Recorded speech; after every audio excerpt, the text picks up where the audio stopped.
All right, welcome to day 79 of my read through the Bible for 2019. It is cheerleading tryout week, which means everywhere in my house sounds like dance music and repetitive cheers and chants. And so I'm doing my reading in my garage where it's quiet. We're going to be in Judges chapter 17 through 20 tonight. Judges 17, and we're going to finish Judges tomorrow and get started on Ruth tomorrow as well. There was a man of the hill country of Ephraim whose name was Micah, and he said to his mother, "The 1,100 pieces of silver that were taken from you, about which you uttered a curse, and also spoke it in my ears, behold, the silver is with me. I took it." And his mother said, "Blessed be my son by the Lord." And he restored the 1,100 pieces of silver to his mother. And his mother said, "I dedicate the silver to the Lord from my hand for my son, to make a carved image and a metal image. Now therefore I will restore it to you." So when he restored the money to his mother took 200 pieces of silver and gave it to the silversmith, who made it into a carved image and a metal image. And it was in the house of Micah. And the man Micah had a shrine, and he made an ephod and household gods, and ordained one of his sons, who became his priest. In those days there was no king in Israel. Everyone did what was right in his own eyes. Now there was a young man of Bethlehem in Judah, of the family of Judah, who was a Levite, and he sojourned there. And the man departed from the town of Bethlehem in Judah to sojourn where he could find a place. And as he journeyed, he came to the hill country of Ephraim, to the house of Micah. And Micah said to him, "Where do you come from?" And he said to him, "I am a Levite of Bethlehem in Judah, and I am going to sojourn where I may find a place." And Micah said to him, "Stay with me, and be to me a father and a priest, and I will give you 10 pieces of silver a year, and a suit of clothes, and your living." And the Levite went in, and the Levite was content to dwell with the man, and the young man became to him like one of his sons. And Micah ordained the Levite, and the young man became his priest, and was in the house of Micah. Then Micah said, "Now I know that the Lord will prosper me, because I have a Levite as priest." Judges chapter 18. In those days there was no king in Israel, and in those days the tribe of the people of Dan was seeking for itself an inheritance to dwell in, for until then no inheritance among the tribes of Israel had fallen to them. So the people of Dan sent 5 able men from the whole number of their tribe, from Zorah to Eshtaol, to spy out the land and to explore it. And they said to them, "Go and explore the land." And they came to the hill country of Ephraim, to the house of Micah, and lodged there.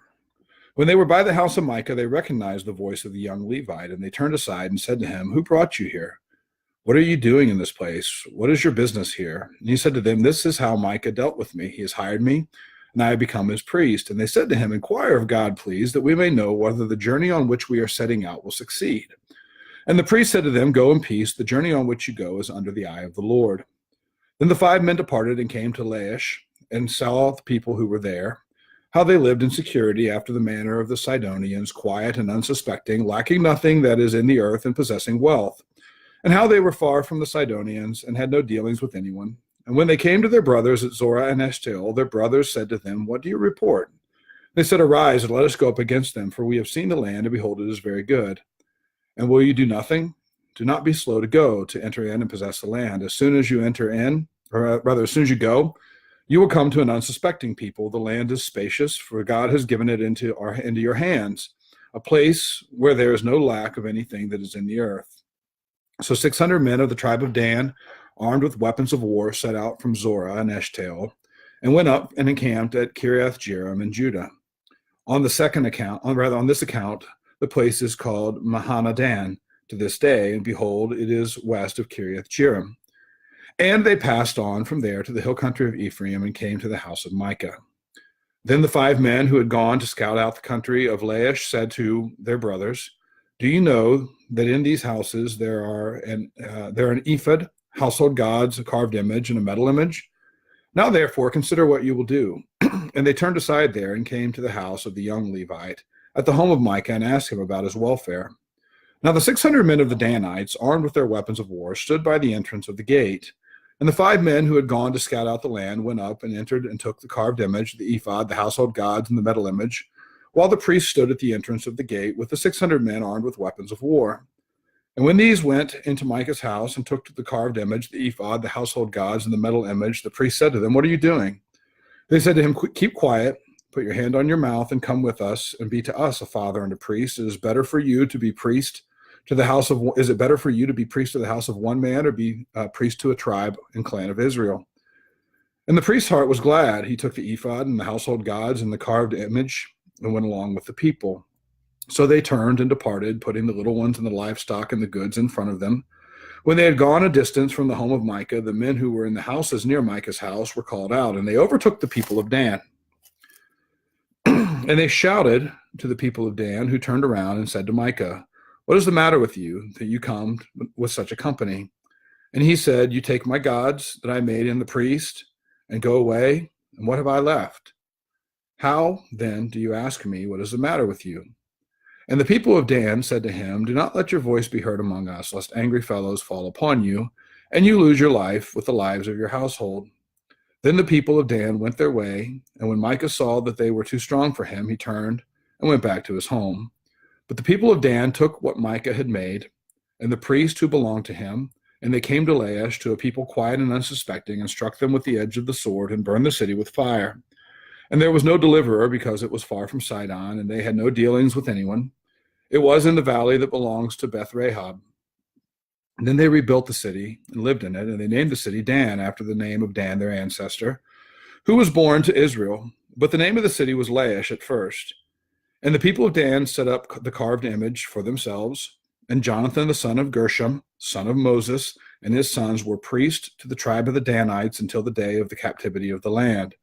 So they set up Micah's carved image that he made, as long as the house of God was at Shiloh. Judges 19. In those days there was no king in Israel. A certain Levite was sojourning in the remote parts of the hill country of Ephraim, who took to himself a concubine from Bethlehem in Judah. And his concubine was unfaithful to him, and she went away from him to her father's house at Bethlehem in Judah, and was there some 4 months. Then her husband arose and went after her to speak kindly to her, to bring her back. He had with him his servant and a couple of donkeys, and she brought him into her father's house. And when the girl's father saw him, he came with joy to meet him. And his father-in-law, the girl's father, made him stay. And he remained with him 3 days. So they ate and drank and spent the night there. And on the 4th day they arose early in the morning, and he prepared to go. But the girl's father said to his son-in-law, "Strengthen your heart with a morsel of bread, and after that you may go." So the two of them sat and ate and drank together. And the girl's father said to the man, "Be pleased to spend the night, and let your heart be merry." When the man rose up to go, his father-in-law pressed him till he spent the night there again. And on the 5th day he rose early in the morning to depart. And the girl's father said, "Strengthen your heart, and wait until the day declines." So they ate, both of them. And when the man and his concubine and his servant rose up to depart, his father-in-law, the girl's father, said to him, "Behold, now the day has waned towards evening. Please spend the night. Behold, the day draws to a close. Lodge here, and let your heart be merry, and tomorrow you shall arise early in the morning for your journey and go home." But the man would not spend the night. He rose up and departed and arrived opposite Jebus, that is Jerusalem. He had with him a couple of saddled donkeys, and his concubine was with him. And when they were near Jebus, the day was nearly over, and his servant said to his master, "Come now, let us turn aside to the city of the Jebusites and spend the night in it." And his master said to him, "We will not turn aside into the city of foreigners who do not belong to the people of Israel, but we will pass on to Gibeah." And he said to his young man, "Come and let us draw near to one of these places and spend the night at Gibeah or at Ramah." So they passed on and went their way, and the sun went down on them near Gibeah, which belongs to Benjamin. And they turned aside there to go in and spend the night at Gibeah. And he went in and sat down in an open square of the city, for no one took them into his house to spend the night. And behold, an old man was coming from his work in the field at evening. The man was from the hill country of Ephraim, and he was sojourning at Gibeah. The men of the place were Benjaminites. And he lifted up his eyes and saw the traveler in the open square of the city. And the old man said, "Where are you going? And where do you come from?" And he said to him, "We are passing from Bethlehem in Judah to the remote parts of the hill country of Ephraim, from which I come. I went to Bethlehem in Judah, and I am going to the house of the Lord. But no one has taken me into his house. We have straw and feed for our donkeys, with bread and wine for me and your female servant, and the young man with your servants. There is no lack of anything." And the old man said, "Peace be to you. I will take care of all your wants. Only do not spend the night in the square." So he brought them into his house and gave their donkeys feed, and they washed their feet and ate and drank. And as they were making their hearts merry, behold, the men of the city, worthless fellows, surrounded the house. Sounds a lot like the men of Sodom, actually, beating on the door. And they said to the old man, the master of the house, "Bring out the man who came into your house, that we may know him," knowing in a biblical sense. And the man, the master of the house, went out to them and said to them, No, my brothers, do not act so wickedly. Since this man has come into my house, do not do this vile thing. Behold, here are my virgin daughter and his concubine. Let me bring them out now, violate them, and do with them what seems good to you. Again, Bible is oftentimes descriptive, not prescriptive. But against this man, do not do this outrageous thing. But the men would not listen to him. So the man seized his concubine and made her go out to them.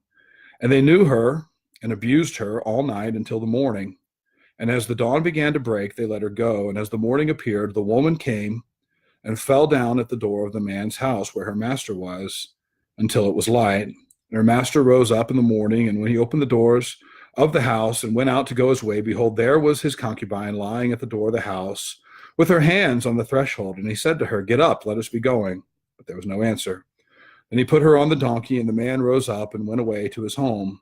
When he entered his house, he took a knife, and taking hold of his concubine, he divided her limb by limb into 12 pieces and sent her throughout the territory of Israel. And all who saw it said, Such a thing has never happened or been seen from the day that the people of Israel came out of the land of Egypt until this day. Consider it, take counsel, and speak. Chapter 20. Then all the people of Israel came out from Dan to Beersheba, including the land of Gilead, and the congregation assembled as one man to the Lord at Mizpah. And the chiefs of all the people of all the tribes of Israel presented themselves in the assembly of the people of God, 400,000 men on foot that drew the sword. Now the people of Benjamin heard that the people of Israel had gone up to Mizpah. And the people of Israel said, Tell us, how did this evil happen? And the Levite, the husband of the woman who was murdered, answered and said, I came to Gibeah that belongs to Benjamin, I and my concubine, to spend the night. And the leaders of Gibeah rose against me and surrounded the house against me by night. They meant to kill me, and they violated my concubine, and she is dead. So I took hold of my concubine and cut her in pieces and sent her throughout all the country of the inheritance of Israel, for they have committed abomination and outrage in Israel. Behold, you people of Israel, all of you, give your advice and counsel here.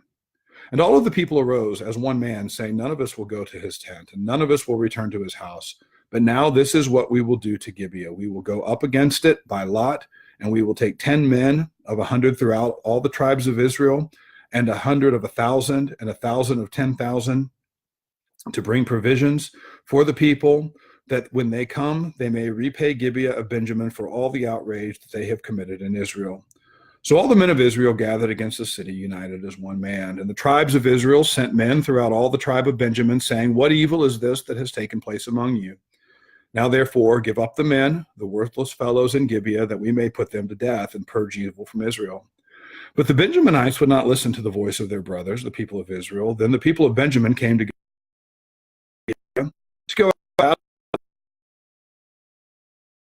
out of their cities on that day 26,000 men who drew the sword, besides the inhabitants of Gibeah, who mustered 700 chosen men.